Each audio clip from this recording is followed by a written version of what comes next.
right. Hello, everyone. Welcome, Bobby. Hello, hello. Welcome, and yeah, Hello, Bobby. everyone. What's up? This is where we have to pretend that we were not just talking for like a full hour, and Right, right. And I we have already to know start what's off up. like But you we know, just walked into the room. it's showtime, right? We're a Right. little bit doing show business, man. So Yeah, yeah. Well, today's another exciting stream of Pac-Man music. I guess David felt that, how can I put it? That recreating Pac-Man, repacking Pac-Man. Well, writing new themes to Pac-Man might not be as easy as he made it look 25 years ago. yeah, Let's say that. that's a good way of saying it. And yeah, I would agree. I think a lot of times we think, oh, I could do that, and then you sit down and you're like, oh shoot. Now imagine it's even worse for you because you did it, Yeah, right? yeah. And now here you are. Yeah, it's hard. So here's kind of like, oh, and someone has commented on the new camera angle for Bobby. Yes, indeed, a new camera angle. Yeah, Thank yeah, you for changed up. noticing. Thank you for noticing. I don't have new cameras, but I do have, or sorry, I have no new angles, but I have replaced some of my cameras with better cameras so that things look a little bit more crisp and clean. Just, you know. So yes, both Bobby and I had an upgrade. So here we go, people. So if you guys recall, you know, my comments about Re-Pac and repacking, you know, I was critical of the Re-Pac team that repacked the music I wrote, and I sort of on the stream I was like, yeah, man. I mean, you want to do a samba, just do it like this, and I played a really cool samba, in fact, and even hearing that, I'm just like, and somebody said, oh, what is that snare? And I was like, that's the doll samba. That's the whole point. That's my drum kit loop. But then I reinforced it. Anyway, I have that. I've brought, I've sort of merged them a little bit in Bedoing Woods. And so here's what happened. I was, you know, after that stream, you know, I thought to myself, yeah, man, repack the right way. And I said on the stream, I said, that I was gonna, you know, I'll work on the boring stuff during the middle of the week so I don't have to put people to sleep on the stream. Anyway, long story short, I did try to do it, and then it just, no matter what I did, guys, I thought it was terrible. Now, you guys can listen and, you know, but I just felt it just ruined the whole magic. Of the thing about Pac-Man is, and that music is, it was dead simple. It was dead simple. The production value was good, and but also it was simple. The instrument combinations were sort of where I felt I was really I loved the way all the instruments you know, blended together. And by the way, this, you know, Yas Noguchi, this is where, you know, he contributed, you know, because I mentioned he came to my studio and he'd be like, oh, what if we put a French horn with the clarinet instead of the bassoon with the oboe? Or, you know, he'd make these kind of really cool comments, and very often they were things I didn't think about, you know, and I'd be like, oh, that's oh shit, yeah, man. um, so Pac-Man was really simple. The music was simple. But in some ways deceptively simple, because here's what else happened. You know, I wrote this, you know, and it's like such a simple melody, man. And I'm like, you know, I could do that again. And then I tried writing a new iconic, because you guys, the people who are watching, the fans, you know, who actually want to hear about all this stuff, you know, if the music I wrote 24 years ago wasn't sort of iconic and memorable, and again, this is where Yas really played an important part. because he was the one who said, I literally want people to be whistling the melody when they take a break to go to the bathroom. I want them to That's be exactly what happens to me after every stream. I'm walking around the house, humming it, whistling it, and yeah, I mean, all of them, every time. well then So yeah, then I did my job as a composer. So right. so that's what he said. He said, you know, the next day when somebody's taking a shower in the morning after they played, I want them to whistle that melody. And you know what, guys? You know, as a producer, you know, you have to do things to get your people to draw out the best in them. And this is something that Yas did with me, you know. And the fact that he said that to me, and this is before I composed one note, but the fact that he said that, because I remember that so well that he said that, Yeah. what that did is that liberated me. Because in video game music, a lot of the times, you know, people who are working on the project will say, not too much melody because I don't want to drive people crazy. Well, this was the opposite. He actually wanted to drive people crazy with the melodies. So, you know, that's a very important contribution, no? So Yeah. anyway, so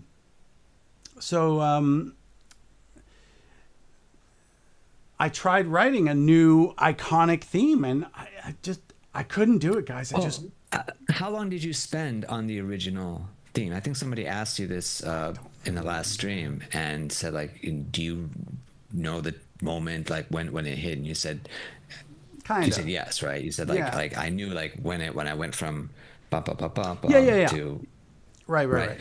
Yes, there were. how long did that take? That's the part. That's the missing part because it was 24 years ago, right? And so, yeah, Pac-Man World 3 has melodies because they copied the ideas that we did in Pac-Man World 2. No, I'm kidding. I don't have any ego, right? Oh, let's show the people the new emote. Oh, and you know what? My supersize is not here. Oh, also the love. Both are not here. Maybe I have to fix that for next stream. Anyway, I just want to respond to some of these comments. So it was simple, but the fact that you made it so bombastic and memorable for tons of fans is great. Thank you for saying that, Dark Yoshi. Pac-Man World 2 melody is something that remains stuck in my head. Well, Yas, if you're watching, we succeeded. Because 24 years later, Dark Yoshi is still says the melody's stuck in his head. So your only requirement, Yas, to me was that they are singing it when they go to take a shower. We didn't know it would last 24 years, no? So a real earworm we did there. All right. So then Zontofo, I don't know if I'm saying your name right. What made you guys go in a new direction for the main theme instead of refusing the arcade? Yeah, that's a good question, and that's another one of Yas's contributions, you know. And by the way, I reached out to Yas, not to put him on pressure, no pressure, but I did reach out to him and asked him if he would be interested in coming on the stream, because he can explain certain details about, like, your question, Zontofo. Right? Like that's a question for him, right? Because he knew the IP very well. I think he was the head of research and development at Namco at the time. And so he knew everything about everything, you know. I mean, research and development, like you're in it, man, you know. That would be a question for him. Like, what made him decide that he wanted these to be stuck in your head forever? We're going to go with forever, Dark Yoshi, because if 24 years later it's still in your head, you know, chances are it's going to be there for life. Yeah. So, you know, I don't know the answer to that question. I mean, that really is from Yas and Glenn, Yas Noguchi and Glenn Curtin, who were the two guys that they were my main point of contact. They were the two guys that I interacted with on a regular basis. So, yeah. And so that would be a great question for Yas, to answer. Anyway, so going back to this problem, right? Of like composing music that could be as memorable or as iconic. Like it hit me like a ton of bricks in the chest. Like, because, as you get older, this also happened to many, many composers, where they felt they were quote unquote played out. So, Tchaikovsky, thought I'm played out, and this is, oh, look, people are using our emotes. Awesome. Someone is using our emotes. Straight back at you, man. With a little love and a little bit of Orb Soundworks special topping on top. Thank you. Oh, and then there's another comment from Darky. It definitely will be there for life. Oh, that's nice to say. I vividly remember playing this game so much during my childhood. And the music is something that stuck with me and my family. Wow. For a long time. I would totally back up a vinyl release today. Well, unfortunately, there are some lawyers who just would not get on board with that, unfortunately. Right. We respect, full respect, man, doing their jobs, but it's not going to happen. Never. We don't have those rights. I was work for hire. I signed away all my rights to the music, and happily so, happily so. That's generally how composers work. They're work for hire.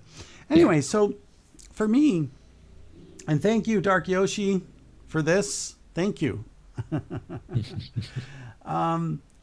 So it's really hard. So I thought to myself, I'm played out, right? Like many other composers before me felt they were played out, that in other words, they didn't have any more great music left in them, right? And so, I tried and I failed my first try. So I thought maybe tonight on the stream, I could try again, and maybe the pressure of the lights, the camera, the drama, the people watching, the audience. Yeah. Yeah. Like maybe it'll force some creativity out of me. I don't know, but it's hard. So, let's just get a piano up here. And let me make sure that's going to the stream. All right. So,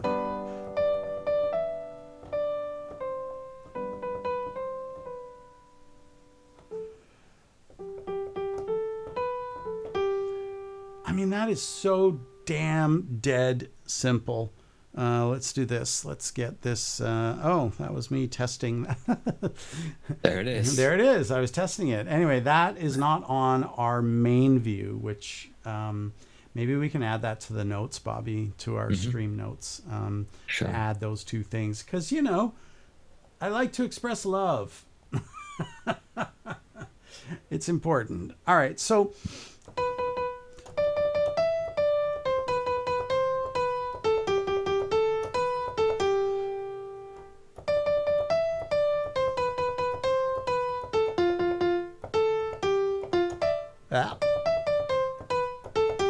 literally, I'm kind of going back in my brain a little bit, and I think I must have said at one point, like, it should be playable with one finger on a piano.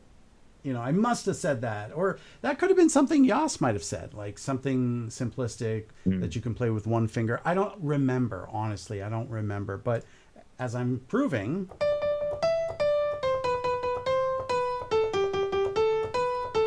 Right?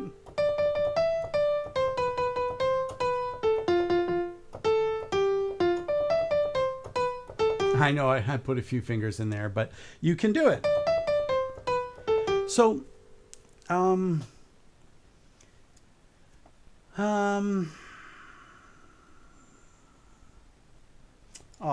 Dark Yoshi, that's a really nice thing to say. Having David come back for Pac-Man World 4, if it happened, would be the dream. Oh, that is so nice. That is a really nice thing to say. I really Means a lot to me, man. See, I'm putting my hand on my chest where it says I wrote the music for Pac-Man. Why did we? I forgot like why we did this in the first place. I think it was because they didn't credit the Pac-Man World 1 people for the music, right? The original time around. And so maybe we wanted to just like prove to the world. I don't remember whose idea this was, but anyway. Okay, I'm gonna have to give credit to my wife, actually. it's your wife. Okay, Yeah, wait, she hold was the one on. who's like, he needs a shirt that says, "I composed the music for Pac-Man World 2." Is there a story I behind wrote the this? music. Because thank you to your wife. She was like, he needs to have a custom shirt for the stream, and she was like, it should just say, "I wrote the music for Pac-Man," or "I composed Pac-Man," or something like that. So, yeah. Right, your idea was I composed Pac-Man World 2, but I Right. literally wanted the word music in there. Like it was important to me that music, because Yeah. compose, you can compose a letter to a friend, you can compose an email, right? So that's why I wrote the music for Pac-Man World 2. I just felt it has to be like crystal clear, you know? So anyway, well, thank you to your wife. That's great because now we have that T-shirt. We also have matching emotes, and then I have my oh right, it's not working because I got to do this angle here. The big one. The Uber epic one. Yes, there it is. All right, going back to this idea of right playing it with one finger, and then I sort of thought like, okay, the chords.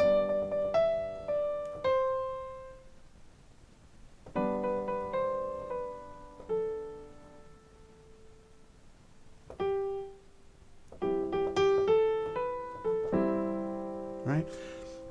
There's, one of the simplest chord progressions on earth, and I'll do this all in root position, especially for people who are non-musicians, is the 1-4-5 combination. This is the most common chord progression.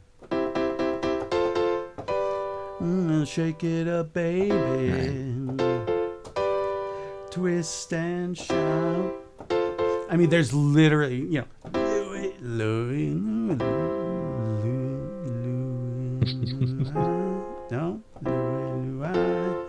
Oh, baby, said, oh, we gotta go now. Yeah. Anyway, there's a million songs that use this. And actually, I played it wrong. They, one of the guys who wrote the song actually was explaining that there's like for 1 second, there's like a minor chord in there or something. So, or I think it's a 5 minor.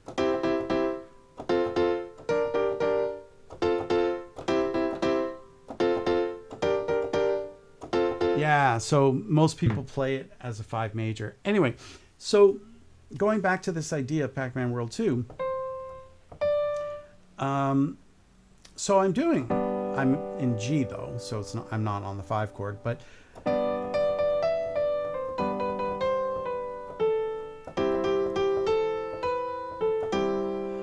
I'm just going 1 to 4. This is the simplest chord progression humanly imaginable, okay?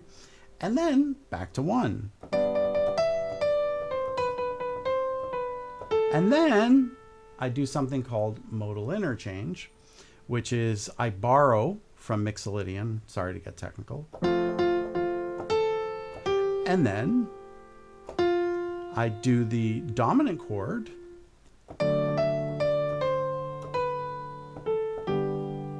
Okay, so if you're analyzing the chords, sorry, I love how this chat becomes a World 3 battleground sometimes. Hey man, you guys can fight, just do it with love, okay? Love. Do everything with love, guys. What advantage do physical synthesizers have? I feel like I can accomplish all synthetic sounds with software, but I'm only beginning. I can answer that like in 2 seconds for you. The tactile response. So this synthesizer has knobs, And the problem with doing music on a computer using plugins is your mouse can only activate one thing at one time. So there's a very specific action of moving the resonance and cutoff filters, and we usually do them together. So that is something I might do with my left hand while playing with my right hand.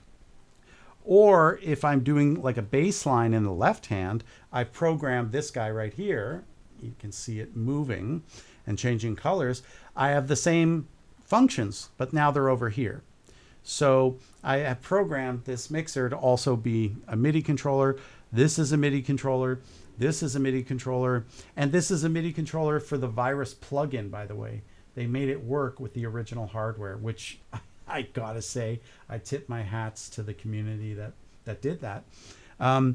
This particular synthesizer controls every single plugin in the Roland Cloud suite of plugins. So I bought this not for the sounds that are inside it. Let me do a better view. There we go. I bought this literally just to use all the sliders and the knobs. And that's exactly why you need. Thank you, Dark Yoshi. So that's, yeah, I mean, that's why you see so many buttons and knobs and controllers and what do they all do, you know, etc. So there you go. There's an answer to that question. Okay, so going back to this idea of the theory, pack theory.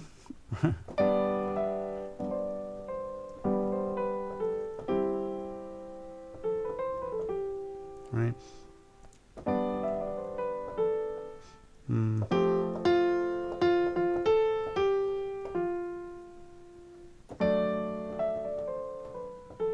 So chord-wise, it's like you can't get more simple. This is a 1 chord. This is a 4 chord. So if we try to sing the melody, I apologize if you have dogs in the room. That's my favorite joke. Wow,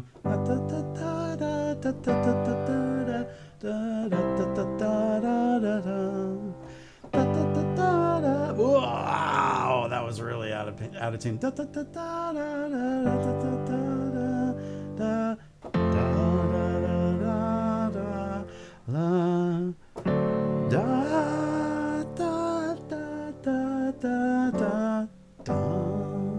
So there you go. That is the. Let me just grab. I'm sweating like crazy. It's still hot in Italy, by the way. Is it? Yeah, I'm sweating, dude. Yeah, and I got like my open toe sandals on and everything, so it's hot here, man. Jeez. But to be fair, it's also, you know, my room gets hot. Right. So because of all the stuff that Dark Yoshi was yeah. just commenting on. Say again? I said, yeah, because of all the equipment and it generates a lot of heat. Yeah. Okay, so I analyzed my own chords and I'm like, this should be easy. I can do another great theme, right?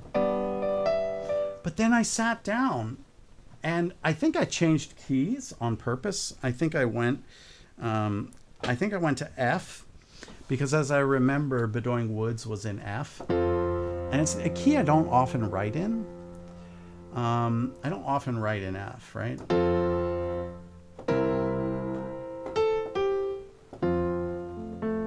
So yeah, I was like doodling around. I'll doodle now. I will try to come up with an iconic theme. And maybe, I don't know, maybe I should go to like another key that I never work in. Or use the simplest key of all, which is C. Let's do that. Let's go to C.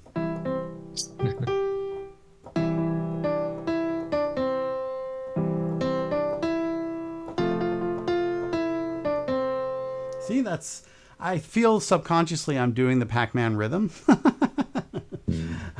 I don't know. So, because I'm trying to, you know, recreate the magic. David, how much information were you given on the levels before composing? Like, did they just give you the I had a build of the document game. and the game, or So they typically well, whatever they generally give composers two things: the game design document, and they even had a music design document, so they were already thinking about the music, and a whole thing that described all the sound. Anyway, so game design document,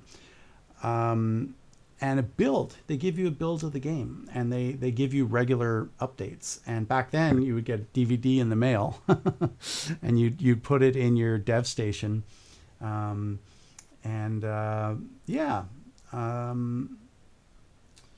That's the sort of physical stuff you get. But then Did you do they're any play testing? Say again. Did you do any play testing with the music? Were you able to no, put it in? As I recall, no. But I think they would add stuff, as I remember anyway. Especially once we got closer to like the Gold Master stage, which is the final, thing that they use to duplicate all the other discs from. So, yeah. But here's the real answer, Zontofo. I hope I'm pronouncing that right, Zontofo, because it's your question. So yeah, the details of knowing that the fire, or the butane out of the trees, or all that stuff, the obstacles that Pac-Man was going to face. It's all somewhere in the design document. But basically, guys, I would just play the game. And I remember I'd call Yas and be like, I found a bug.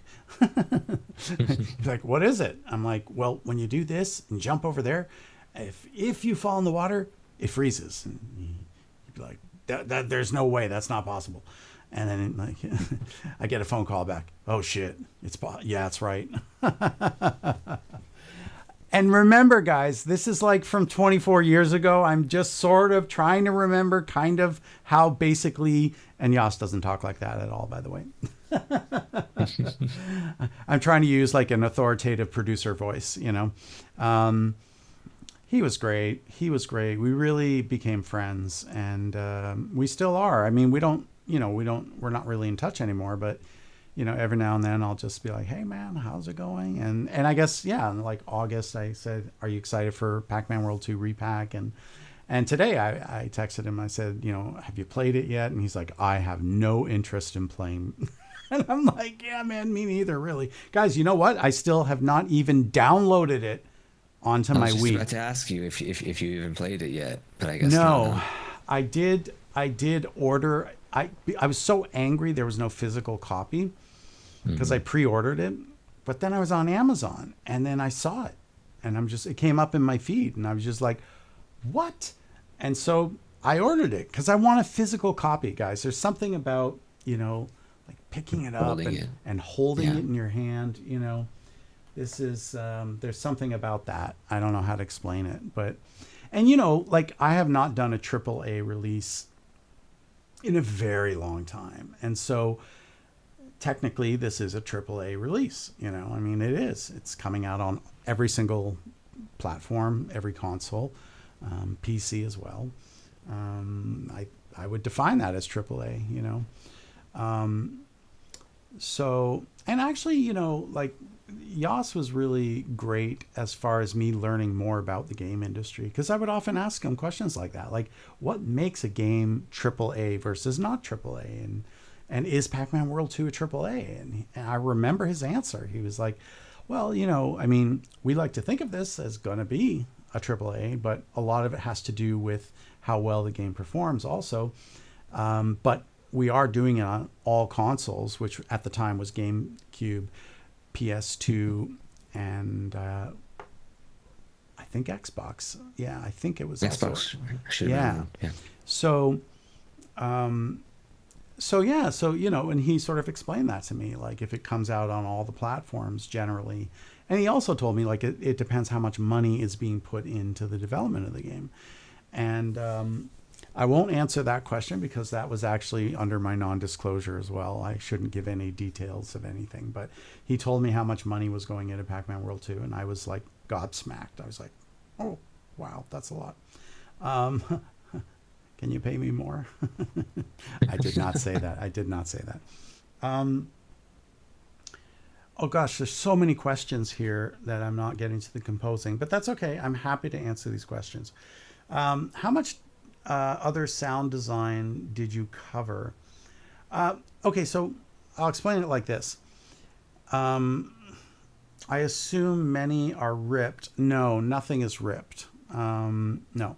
So, like, as I mentioned, there are certain sound design things I did that I really, really, really remember, like, very well.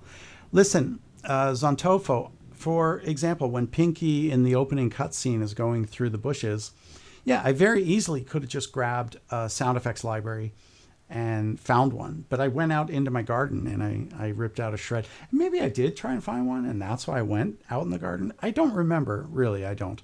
But so, yeah. And the lamp turning off and me snoring for Pac-Man. I'm the only voice of Pac-Man for, until they gave him a voice in 3. But I, that was my big performance of his vocalizations.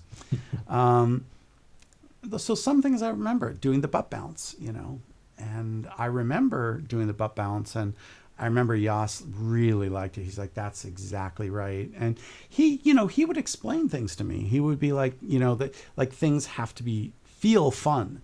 He's like, when you smash a crate, it's got to have a satisfying sound for the feeling that you're doing, I remember the one I had the most trouble with. Again, this is one that I was doing, was this when he turns into the steel ball.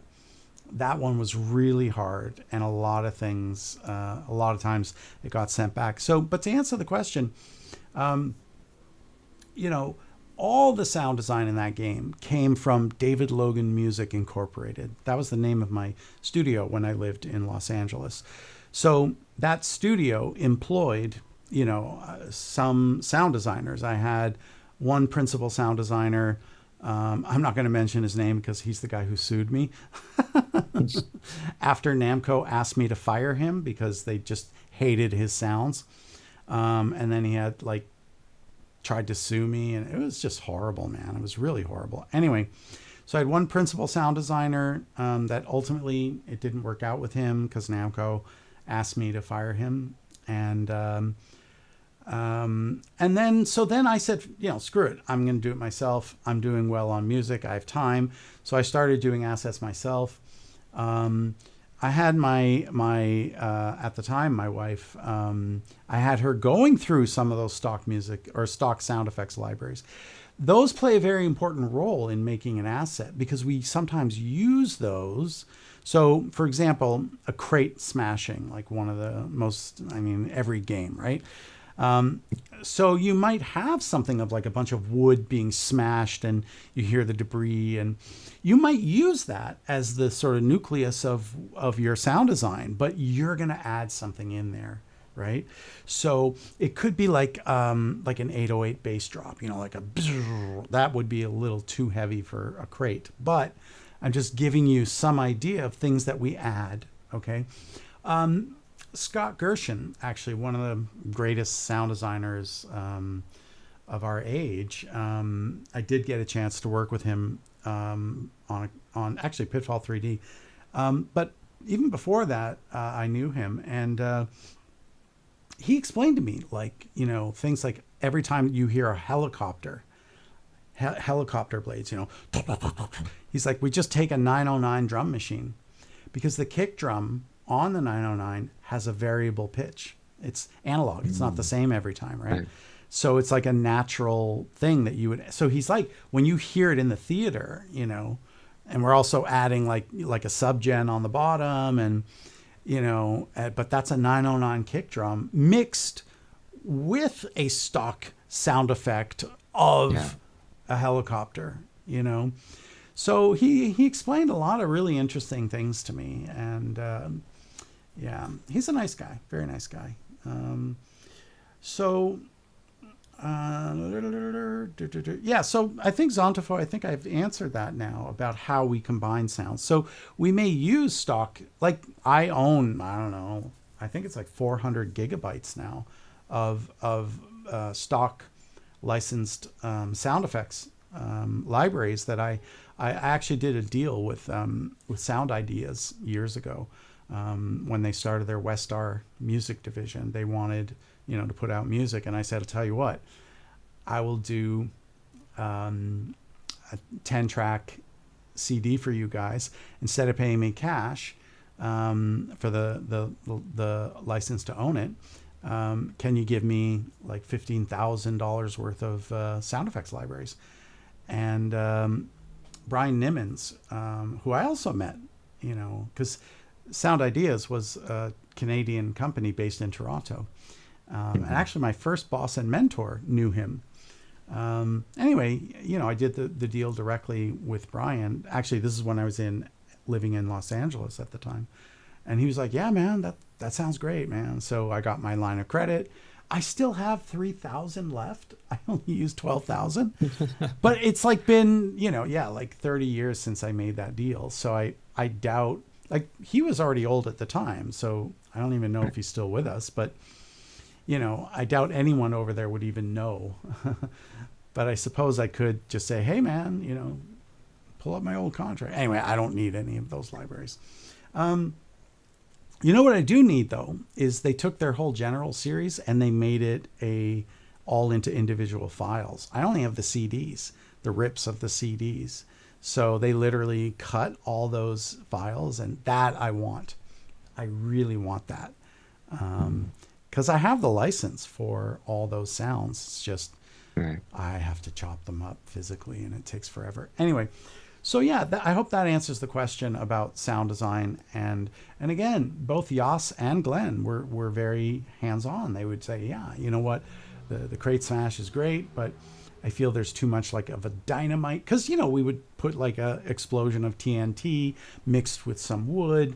And then we'd maybe add like, an 808 bass. We would tweak, we would EQ, we'd get everything sort of, just right. And then, I might get a comment like, feels like there's dynamite, fire explosion. It's only a crate, David. I'd be like, but I got a lot of violent tendencies inside of me, I'm joking. That conversation probably never happened, but. All right, let's go back though. Should we go back to this composing? Yeah. All right. Let's see if you can. Can I do the magic again? I also have, by the way, loaded up here. I do have, you know what? I should put this on so we get those smooth cuts. Smooth cuts. We like smooth cuts. All right. So I love it. I just got these new cameras, man. I get to flex a little. Can I flex a little? Yeah, man. I just got these. Oh, dear me, how unprofessional. Look at that junk on the floor under the S6000. Look at that under the TL mic pre. Oh, guys, I'm slipping, man. This is not acceptable. Not acceptable for our stream. All right, so going back to this magic. So if I go, let's do this in C.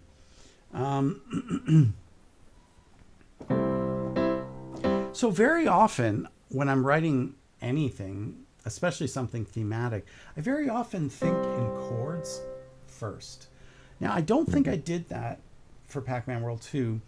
I think I whistled and hummed because I wanted to, it had to be, not had to be, but playable with one finger, whistleable, hummable, can't be too complicated. So,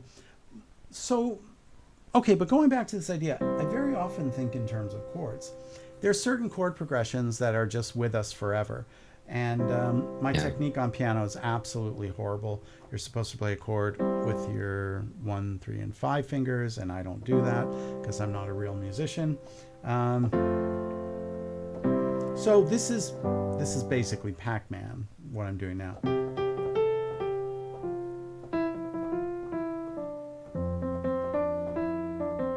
So I'm just outlining it in C now.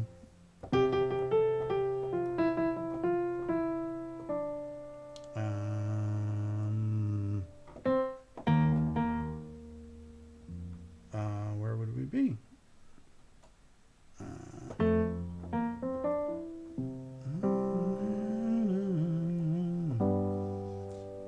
I guess it would go...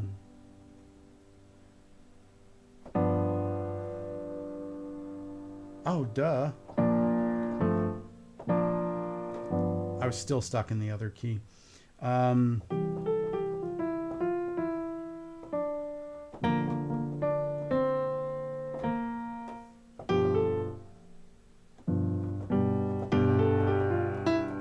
so there we are. So yeah, very often I will think in terms of chords. So right now, I don't know why, this just came out. I was thinking of like a fun thing.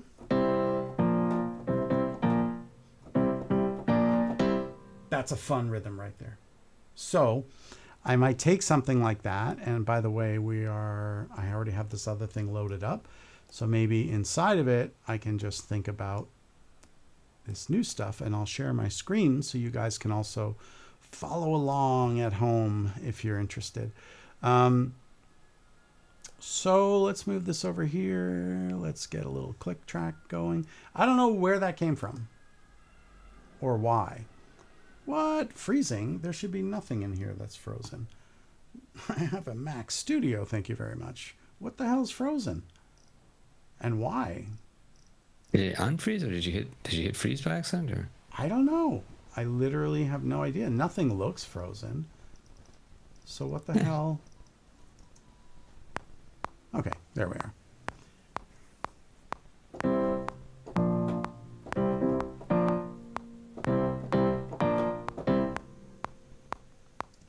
So I'm going to capture that.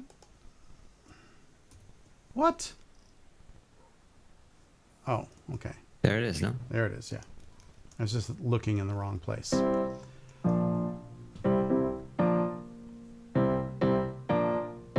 So this just came out. I don't know why it came out, just did. And it'll eventually be much, much faster. So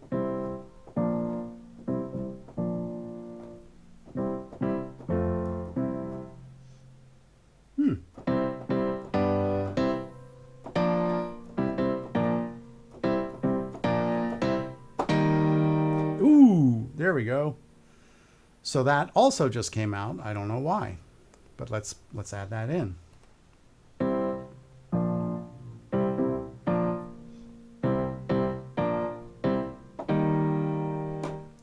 Okay, I'm going to capture that as well. We'll join them together in holy matrimony. Now they're joined together. All right, so we're trying to recapture the magic. Now, when I'm sketching, which is exactly what I'm doing right now, what is up with Logic today? All right. I do like to quantize everything because I want my rhythmic sort of universe to be really like locked in. So, and I very often work with a click on. And by the way, I'm imagining this. I think I had an error in my quantizing there. Yep.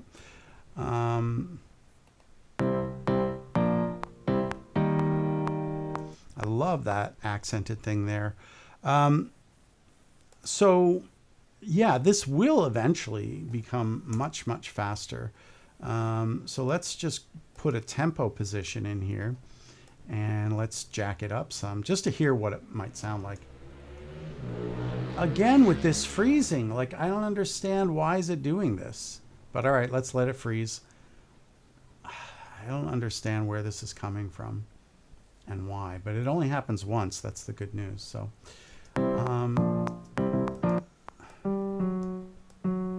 okay,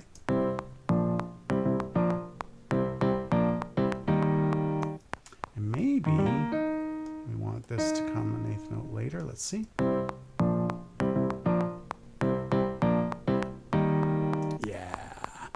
Okay, so now that I don't know why these chords came out, but I guess I wanted to point out that I do think very often in terms of just pure chords before even doing a melody. Now that we have an idea, let's see if I can make some magical melodies here. So we're doing...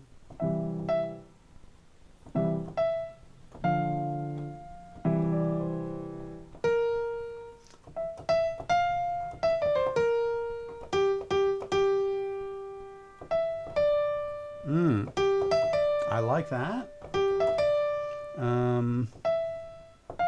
Let's try. Oh my God, every time freezing. No, I can't have this, man. I have no idea where this is coming from and why it's doing this every time. This, I cannot, no, I can't have this, guys. So while Let's that do plays, this. Let's go under the hood of Logic here and just see if we can't find where the hell that freeze button is. I mean, oh wait, no, I can't do it from here. There's no freeze in here. I'm trying to it should understand. be in the tracks, right? Sorry? It should be one of the tracks. Yeah, but I went through and literally there's nothing in here that has the freezing on. Is there anything that's hidden in like a folder? Track stack. Yeah, thank you. But they're open. Seems. Right. Yes, you're right. Look at that. Oh, damn it. There they are. Oh, we found it. Look at all of those. Thank you, Bobby. Bobby's awesome. Bobby's the smartest guy I ever met. He is. He's really smart. Okay. So let me play this now. Oh, I gotta go back to the piano. Oh, it's hot. Do you normally start with pianos? I mean, I do. When I'm sketching something out, it's always generally speaking, I run to the piano. So, and now I'm not going to listen to what I recorded. I'm working out sort of like the relationships between melody and chord.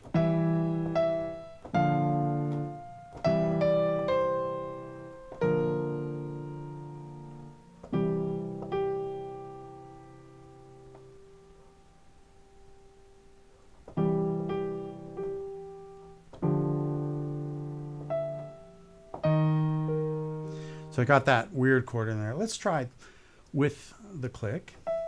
I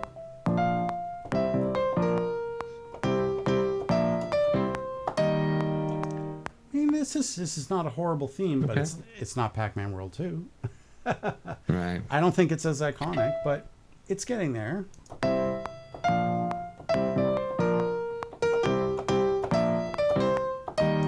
That part doesn't work. So, okay, I think I like this.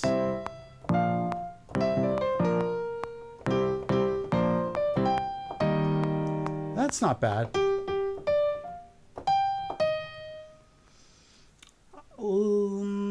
Let's see.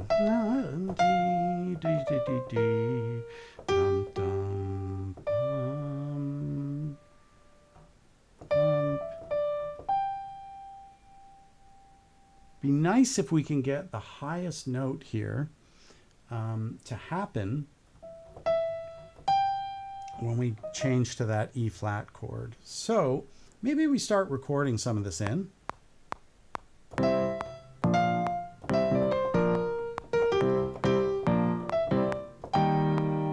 All right, we got it. We got it. And what I really should have done, and I'm going to insist that I follow best practices. I'm going to keep the melody and chords separated. Right. So let's do that again.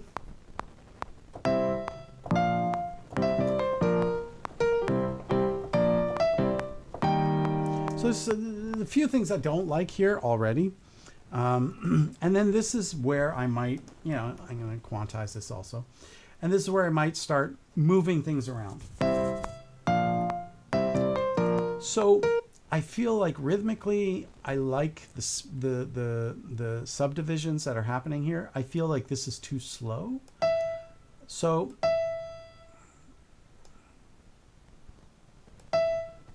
what if we do a little rhythm? And what if we syncopate?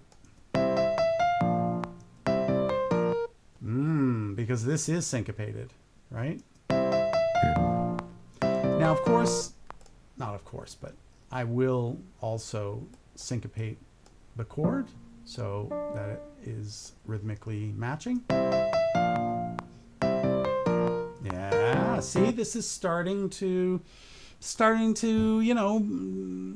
not suck. I worked with I still work actually with this guy. We've been working together like 25 years on games, and he would say to me, I'd send him a track, we'd have a meeting, and I'd be like, yeah, man, so you got my track? He's like, yeah, I did. You know, it doesn't suck. Right. And I'm like, oh, it doesn't suck. Okay, well, you know, I mean, that's a start. that's a start. Yeah. Exactly right. As long as it doesn't suck, you have something. Exactly. You So can work with at least. So hey, David, quick question from Zontofo. What advice do you have for new composers? Oh, dear me. I'll tell you That's what. a tough one, right? Yeah, I'm gonna get to that one, but let me at least try and finish off this little thing because a little spice is starting to arrive, I feel.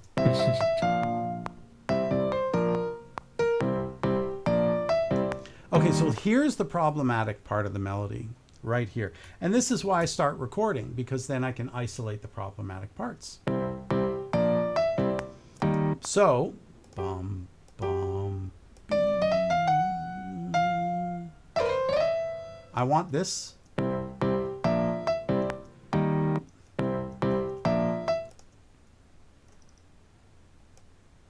So we're already on the B flat here.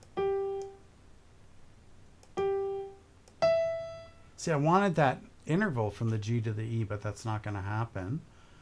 Let's go to the F because that's part of B flat. And let's also, let's just get a little spicy. Little spice in there. All right, so we're back here. We're back on the C, and we're landing on this D. So that's, again, that's just not working.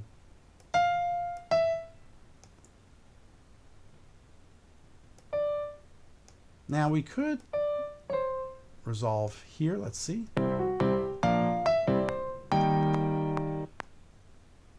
I think the answer might be here. There we go. You see, it's not sucking, guys. So I sort of feel like this could be a good place to now answer Zontofo's question, but let's have one more listen here.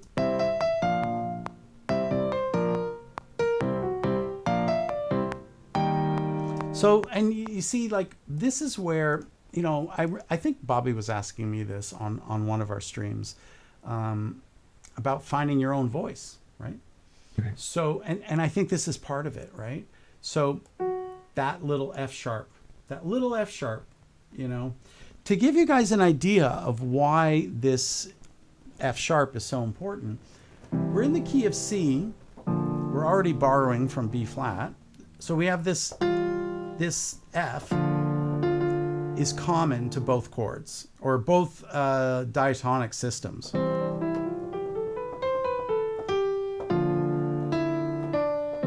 So when I play the B flat chord, it's not so far away, right? I'm only using one black key. However, that F sharp, which I'm borrowing from Lydian, with this F,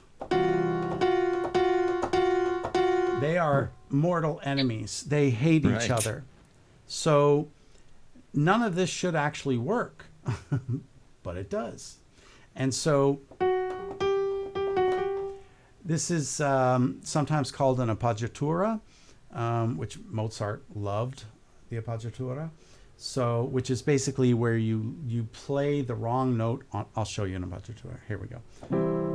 So we're in the key of C, and we go. You expect, right? There's our C chord, and we do another. Oops.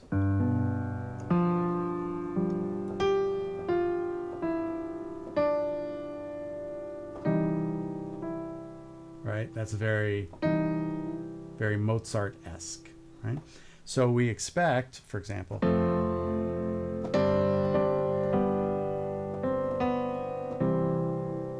but Mozart would do things like,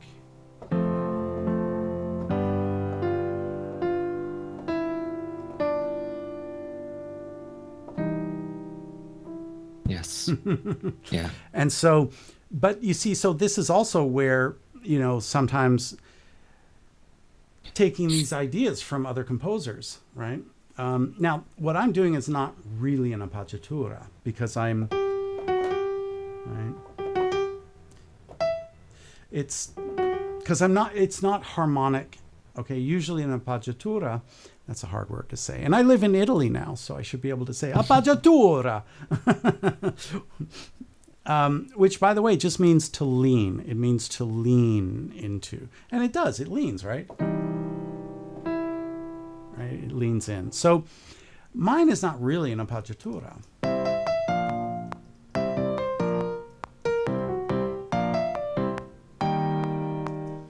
So, and I'm also thinking maybe that going up to that G is too high. Now I'm going to get back into writing here because I have an idea now.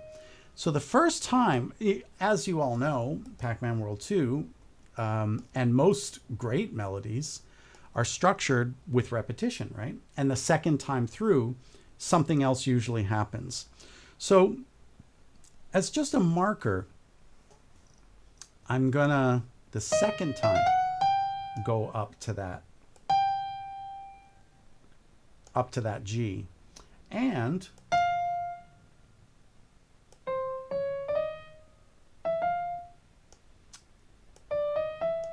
see, I'm going opposite now.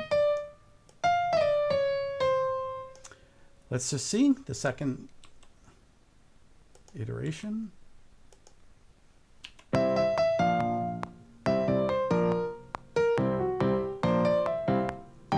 There we are. So I'm only changing one thing here.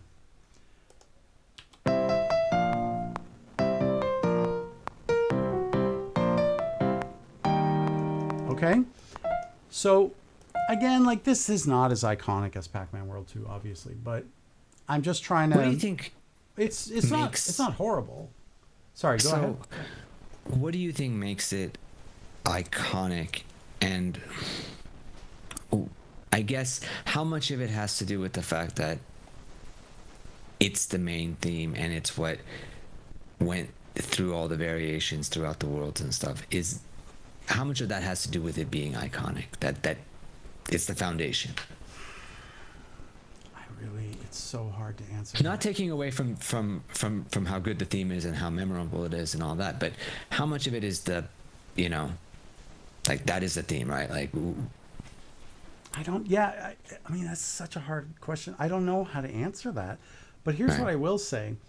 What I just composed here feels like a Bedoing Woods rather than a main title theme, right? So I guess partly to answer your question, I think it has to do with how memorable, right? Yeah. I think, oh gosh. I don't know how to answer it, Bobby. I really don't. I don't know how to answer it. From a music theorist, are black keys equal to white keys? No, they're not. So in general, and by the way, let's answer Zontofo, his question. Okay. So just to kind of not go too deep into theory, because it is really quite a difficult subject. Essentially, I'll say just two kinds of scales. A scale that contains 7 notes, and then there's 12 notes. Okay, so 7-note scales are things like, and then a 12-note would be,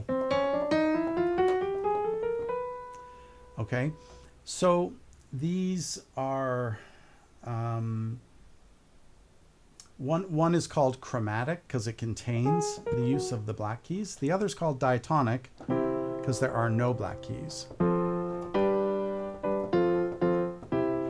That is kind of like the most simplistic, easiest music theory, but it does answer the question, I think. Yeah, generally we have diatonic, and then there's chromatic, and the chromatic is when you start using the black notes. And as we heard, right, that little F sharp I put in there, that is what is bringing in the character, if you will.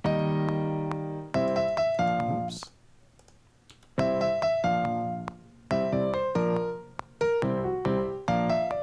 Right? Da, da, da. And that is very much outside of because I'm already using one black key in there, the B flat. And so that F sharp is very much outside of that. And what I just realized, again, and this is like, so it's not an appoggiatura the way Mozart would use. But I realized actually, and it's not Lydian flat 7, but it borrows from Lydian flat 7, which the most famous music theme ever written is The Simpsons, right? Bum, bum, bum, ba-dum, bum, bum, ba-dum, right? So I'm using Lydian flat 7. I'm not really using it though.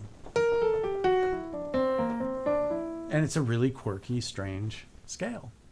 So you see, like Danny Elfman does not own the Lydian flat 7 scale. It's been around forever, lots of composers use it. Jazz musicians solo with it. And Mozart does not own the appoggiatura. So, we just sort of take idea. Like, guys, first of all, nobody can write anything in a vacuum, Right. Yes. Right? Like it's all... We are all a mix of everything we've ever heard. Exactly right. Beethoven took from Mozart. Mozart took from Bach. Bach was a freak of nature, and you can't really compare him to anyone or anything. I mean, really, it's for anybody that's ever studied counterpoint and had to write a proper 4-part fugue, 4-voice fugue, you get a whole new appreciation for and not only that, he could improvise fugues on the spot. There was just something else going on there. Okay, let's go to the question of advice for new composers. Yeah, that's a big one. Yeah. Okay, so crash course here, advice. First advice, do everything with love. So whatever you do, Good advice. Always good advice. do it with love. My be authentic doesn't work either. So I'm just going to quickly switch over here.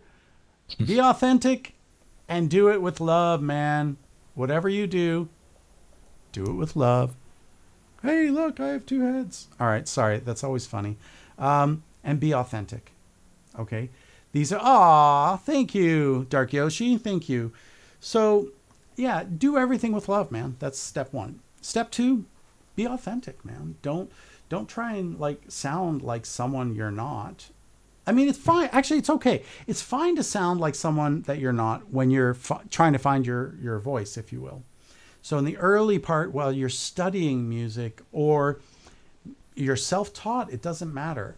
It's perfectly fine, to sound like other people. But eventually you have to leave that behind. And eventually you have to find your own voice, really, And I think for me it happened quite I'm so happy when people are using my emotes correctly. I don't really have a happy emote, but makes you think though, doesn't it? All right, sorry. The people, they're using my emotes, man. Right, I love it. They're fun. It's fantastic. So look, I found my own voice somewhat organically, and part of it was my first game I ever did, which was Pitfall 3D. And it was just the very nature of the game and the world and the fact that they were doing Oh, look at that, man. Look at that. They're using the new emote. I can't get a word in, can I, guys? I just can't get a word in. Anyway, so I think it was the nature of the game, the worlds, the environments, and it was such a strange soundtrack. Same thing with Asteroids, both those games. And the fact that you didn't create wave files. Exactly. Right? You had to create the MIDI sequences. Exactly. That it I was imagine all had a MIDI lot of music. input. Yes, it was Right. all MIDI music triggering little samples, and so Yeah, and so it was also the use of MIDI that actually helped me become creative and use my voice, because like when I'm playing, that's MIDI also. But the point is, as Bobby said, that goes eventually to a WAV file, right? The MIDI was actually encoded into the game and the gameplay for that matter. So, okay, but getting back to advice, love,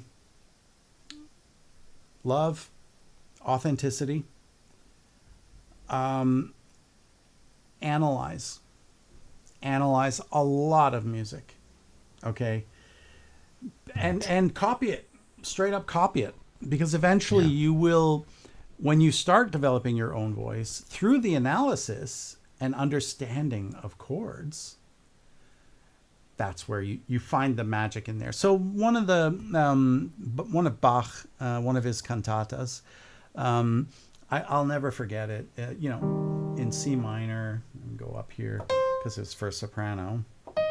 So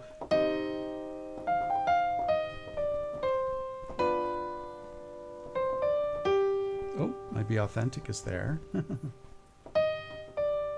Then he goes.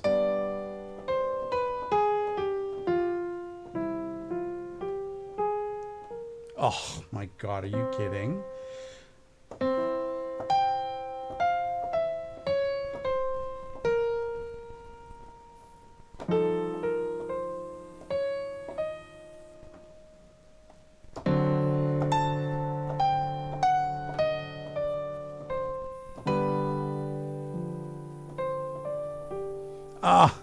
He was the master. I'm so sorry my chords suck. Maybe I'll just do it with bass and melody to try and at least get something that actually sounds like music. So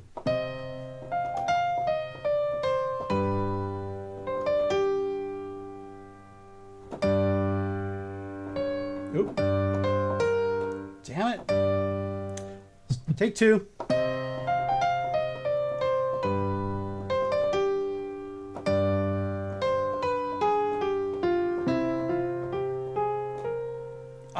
Killing me.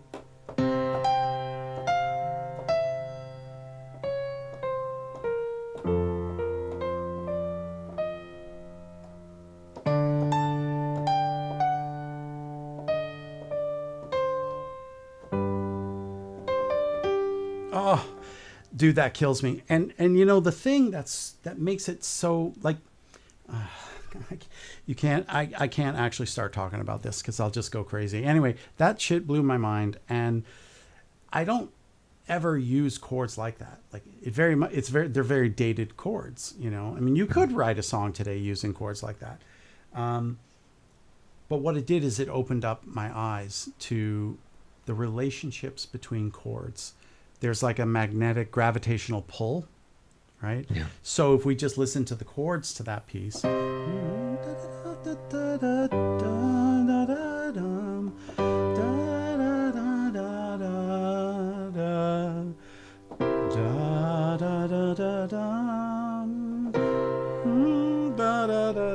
I can't go that high because I'm not a soprano.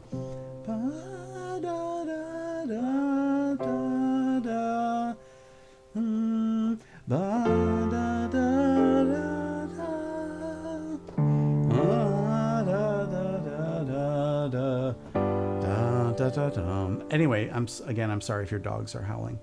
But the point is, there's a beautiful magnetic gravitational pull that binds these. Just listen to the chords, no melody. So, yeah.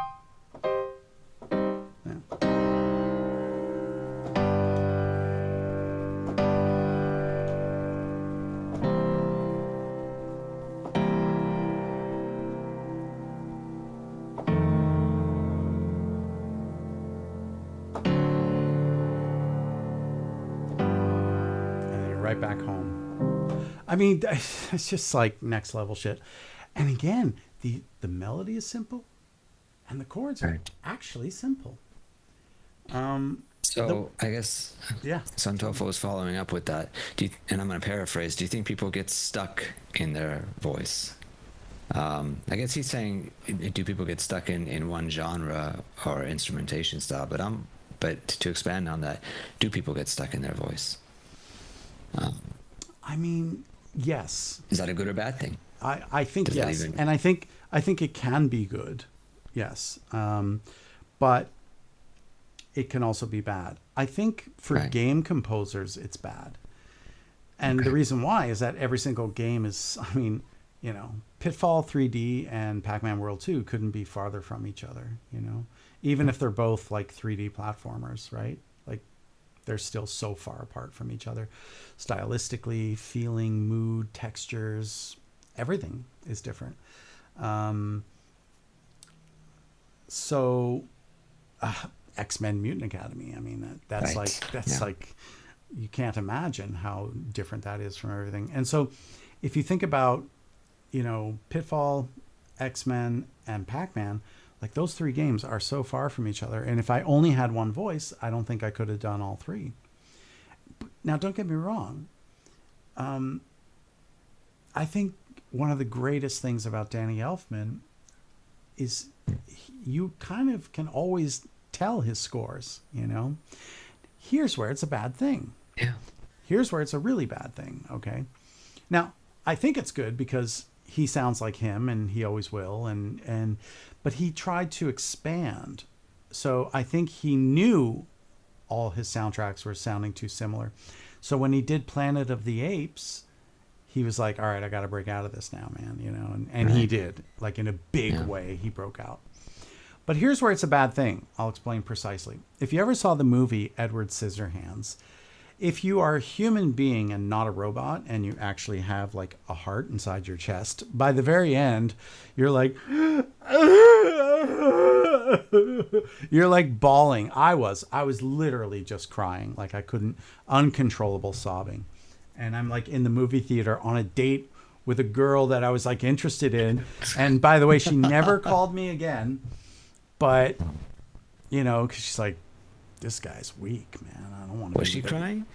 No, she was like a robot. She was a robot person. Okay. Wow. So, anyway, my girlfriend now says, I love you because you're so sensitive. So I got the right one, All right. There you go. Here's the point. If you remember the music in that final scene, he's got like a boys' choir. He used this boys' choir, and it is so beautiful. And the melody, and just like, you're just crying, man. So, back then you saw movies in the theater. You could not download a movie. That was not an option, right?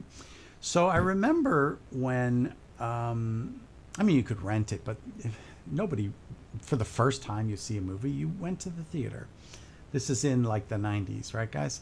So I guess that came out in 91, 92-ish. Anyway, the first Tim Burton Batman film with Michael Keaton, I think came out in 95, maybe-ish, mid-90s. Anyway, so... No, early 90s, yeah. When yeah, somewhere in the 90s. Yeah. Anyway, it doesn't matter. Here's the point. There I am in the theater, right? I'm in the opening scene of Tim Burton's Batman, and I'm just sort of like... I felt this unbelievable sadness, and I couldn't understand why. And then it dawned on me. That fucking boys' choir. There's the boys' choir again. So he literally stayed in his voice for both films. Now, we can argue they're both Tim Burton films. Yes? Right. But we can't. Yeah. But we could also say, well, David Logan did 3 games with Activision. They're all 3 Activision games. But Pitfall, 3D, Asteroids, and X-Men couldn't be far. I mean, maybe that's not a fair analysis. Right. They were the same director, maybe. Same team. Regardless, okay, so Batman was 89, then it was probably the second or third Batman film, because I remember this was after Edward Scissorhands, okay? And I remember hearing the boys' choir and feeling emotional. I wasn't like crying, but, I was emotional. Back to that. And I couldn't, it brought me back to that moment. So he stayed in his voice, but that's where it's to a fault. Does that make sense? Yeah. Yeah. So, and I think that, if you kind of only do one thing and you stay only in one voice, it can hurt you as a game composer, because then you may not get jobs, that maybe you could have gotten if you had more broad of a style, And for me, like, I just see music as music. I'm an equal opportunist, The differences between genre are, for me, quite simple. They all do the same thing, but some use different kinds of scales, some use different kinds of chords, and different kinds of orchestrations. During the time of Bach, his orchestral suites, which today would be a symphony, basically. In his orchestral suites, the size of the orchestra might have been 25, 30 players or so, right? Yeah. And by Mozart, maybe 40, 50. And then Beethoven comes along. He's like, oh, man, I need more than that. Also, let me get some trombones and some double basses, which were never used before. No one used trombones or double basses in a symphony. He was like the first.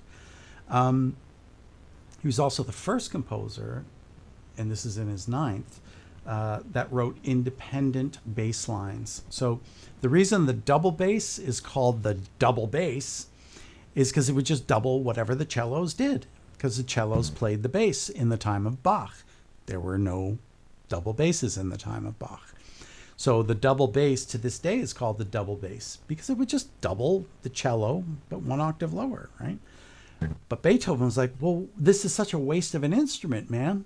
Let's go independent with that bass line. The cellos can do an independent line. So so for me, I see it all, music is music, man. And so here's the thing. Yeah, like if we look at certain soundtracks that I've done,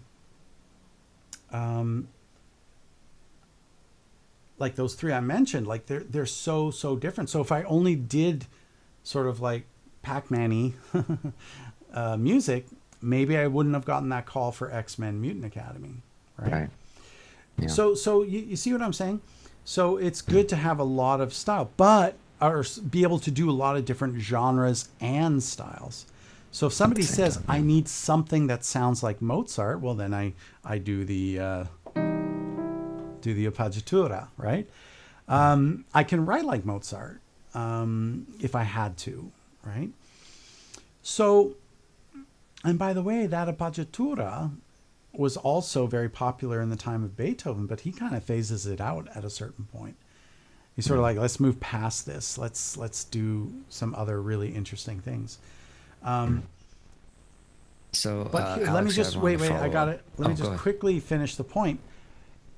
Danny Elfman was Danny Elfman, but when they made the video game Fable, they wanted the Danny Elfman sound, and they hired Danny Elfman, who was not, I wouldn't describe as a video game composer at all. They got his music in Fable. That's all. So sometimes it's good, sometimes it's bad, etc. Okay. Go ahead, Bobby. Sorry about that. Doesn't the key of F sharp major have diatonic black keys? The chromatic notes would be white. This is a very detailed music theory. So look, diatonic. Again, I'll just do this very, very quickly because what you're asking about, yeah, I mean it's a thing. So F sharp. I don't know if you said major or minor, but the F sharp major. Major. Okay, so F sharp major.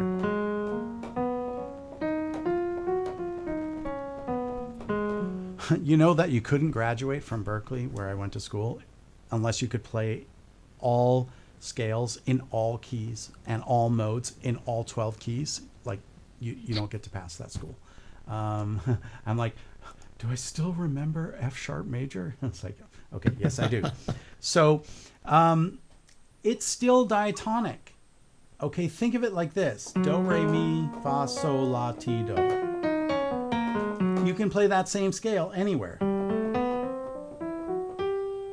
It's still diatonic. So diatonic is literally just think of diatonic as do, re, mi, fa, sol, la, si, do. They say si in Italy. They don't say ti. So I got in the habit of saying si, do. Because if I say do, re, mi, fa, sol, la, ti, do in Italy, they all go, what? What are you saying? Oh, what is this ti? Anyway, I'm kidding. They don't get that hysterical. So diatonic is literally, just think of it as do, re, mi, fa, sol, la, ti, do. which you can start from anywhere. That's from A. Here's your F sharp. Okay, so you so then the second part of the question was what? Was the chromatic notes would be white. So look, the F sharp major has diatonic black keys. Chromatic notes would be white. So the short answer is no. Think of it this way. Chromaticism as an idea, as a concept, is when you go outside of your established diatonic key. Our key is F sharp. So outside of that might be the C.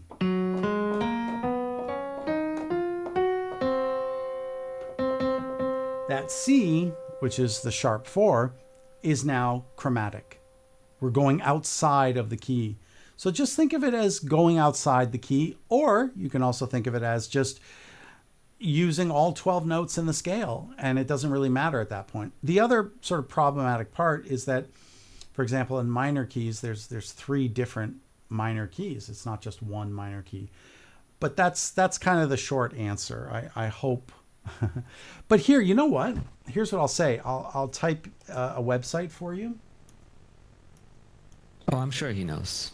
Alex Yard apparently is a Okay, if you didn't know. video game music theorist. Oh, damn. Sorry, it's asking me to log in now because I sent a URL. All right, well, Teoria. Maybe they don't want me doing URLs.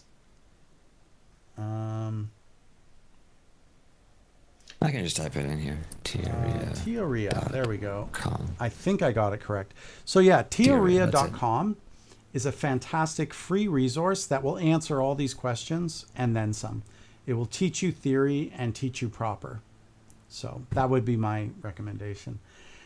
Any other questions? Any other sort of final? Yeah, I think, how did you initially react to Ga Metal's remix of Spooky's theme? I think you did already say that you loved it, but the metal remix of Spooky's theme, I think we've talked about it on previous streams. I've made my peace with Pac-Man World 2 Re-Pac, and I've downloaded all the music from that, and I've listened to select cuts. I think they did some things very well. I think that was just a fan remix somebody's asking about. Oh, a fan me. Oh, I believe so. I know. Oh, Metal so remix. sorry. I thought you were talking about that sort of rock track in. No, I commented on it. I said I loved it. I said it was that's Re-Pac. What he did is a real Re-Pac. That's a real Re-Pac. What he did. I know exactly who you're talking about. Yeah, I commented on it, and I even might have said, like, let's collaborate on another track or something. Like, I was so blown away with what he did. Yeah, I know exactly who you're talking about. And I was so flattered. That was one of the first sort of covers of Pac-Man World 2 music that I heard. I'll tell you something else that sort of flattered me, like, even more. It's the Guitar Institute of Hong Kong, of all establishments. The music director over there did a live concert, and there were, whatever pieces he performed. But there is a video of music by David Logan, Pac-Man World 2. I forgot which track he covered, but the reason it meant so much to me is that he literally listened with no sheet music. He transcribed everything and then arranged it for like 30 guitar players or something like that. And I think it's the first level of the Snow Mountain world. And that blew me away. I commented on his video, which had no comments. There was some poor guy, 0 comments. So I commented, It meant a lot to me. It really meant a lot to me because he really took the time. That's the point. Yeah. To sort of put all that together. And it was really touching. So, yeah, guys, there are so many people that have now covered or remixed. There's a lot of remixes out there. There's a guy who did it in SNES style, like sort of really old classic style. There's a guy who did a Smash Brothers, like if Pac-Man was Smash Brothers, this is what it would sound like. Like it was crazy. Okay. Oh yeah, it was crazy, guys. There's there's a lot of these out there. There's some that are just crazy. Yeah, crazy good. Right, so right. yeah. Any other any other things? So. So yeah, See. my initial reaction. There's not just one. There's another guy who does. It's not metal necessarily, but it's like a hard rock version, and his dog's in the video. It's adorable, and I think he's just doing Forest Level 1 bare basics, but he's like on the video. Dancing around with his dog, and it's, what did I say? Whatever you do, just do it with love, man. And I think the rest just falls into place. I think the problem is when you're trying to be something you're not. Like Yeah. So if you listen to my music, it's all very composed, let's say, because I am a terrible musician. I'm just not good, guys. I'm objectively not good at, singing or playing. The singing on my album, which is coming up, I mean, that really, I worked really hard to be able to sing that well. You heard what happened when I tried to sing Bach, okay? I'm objectively not good. Like, it's clear. As a drummer, I've got some chops left, and in fact, piano player I work with here in Italy. I hire him for lots of jobs, and his brother's a drummer. And I was actually over at his family home, and I make custom snare drums because I'm crazy. That's why there's all these drums behind me. Anyway, we were talking at dinner about what if we made a Star Wars drum, or you could make a Star Wars drum, and one side is the good side of the Force, and the other side would be the dark side of the Force. And I was just like, that's such cool. A great idea. That's cool. I literally built that drum, but I built it. I still have it. And I brought it to dinner, and they all literally lost their minds. They're like, but we were just like I was kind of joking. I'm like, but that's a badass idea. And I made it. And they just went crazy. Anyway, so the uncle goes, grabs some drumsticks, and his brother is a really good drummer. And I actually wound up hiring his brother on some projects as well, where I needed a live drummer. Anyway, so he brought the sticks out. He's like, play it for us. And I just, did my Dal Samba, whatever I played. And the brother was like, oh, complimenti. So, which means like compliments. And he's like, wow. He's like, you can play. And I was just like, I've been known to play from time to time. So, yeah, I mean, for drums and hand drums especially, I really worked hard, like seriously hard, to get a good, decent tone. So my music reflects that, right? You won't hear like, fast noodling in any of my melody lines. They're all simple. Most you could probably play with one finger. But you will hear lots of hand drums and a rhythmic, like Bedouin Woods, I mean, is so rhythmically cool. Like I can definitely say, without my own ego attached to it, it's just cool. Like it just bing bong bing bong bing bing bong bing bong bong bing bong. I mean, there's some so cool. Maybe that's what I think I might have subconsciously done. Oh shit. No, I did not lift it from Bedouin Woods. Okay, good. I'm glad I didn't lift it from Bedouin Woods. Okay, anyway, I think it's probably around that time, yeah? Right. Yeah. I think we've answered all the questions. Yeah, man. I think we're good. Awesome. Well, guys, thank you all so much for another great stream. I hope that this has been enlightening, and I hope you got the answers, especially for young composers. Oh, I forgot. Literally the most important part. Never give up. Ah, If you right. if you ask Right. any successful person what is the secret to their success in any industry, almost always they will say, "Oh, look at that! Oh man!" But you don't have the orb logo. They will always say, "Sorry, I got to respond." Same thing, but with orb love. Oh, I'm in the wrong place. There we go. They will always say, just never give up, no matter what happens. Doesn't matter their business.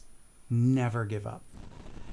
There will be times when you will feel like you have no talent.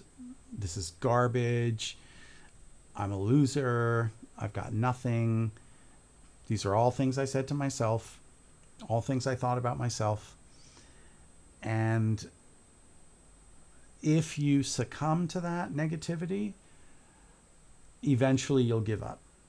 And failing, only occurs at that moment when you give up and you say, I can't be a composer. I'll just stick to my job as an accountant. Then yeah, you have failed. Why? Because you removed from the equation every single possibility. Now, in my particular case, and this is part of the reason I succeeded, because literally for 30 years, I've made 100% of my money from a small percentage from teaching, but the majority is from my music. So I would not say that I failed in music. Okay. I also wrote Pac-Man, damn it. In my particular case, I removed failure completely as an option. I had no choice but to succeed. I had to succeed because I literally suck at everything. I'm terrible at math. I could never be a programmer. I don't have that brain. I'm literally bad at everything. I'm good at communicating, I think, and that's partly why when I teach, it can be engaging for my students, and I love doing it. I love doing it. Do it with love. Do everything with love. I got to add the big love, man. I need that big love. We got to get that on this view, Bobby. That's like, actually, maybe we stick around 2 minutes after and you can help me with that, maybe. Sure. Because Bobby he's the smartest guy I know. Anyway, don't give up.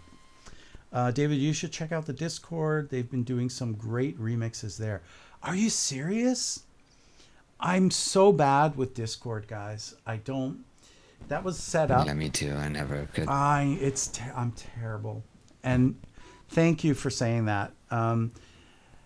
I'll say again, if anybody wants to get involved in what we're doing here, please reach out to us through the Orb Soundworks website, because we should be taking these remixes and putting them on, somebody's YouTube channel.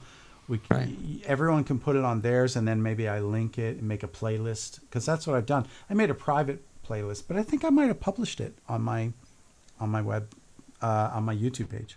I think you did, actually. Yeah, I think I did.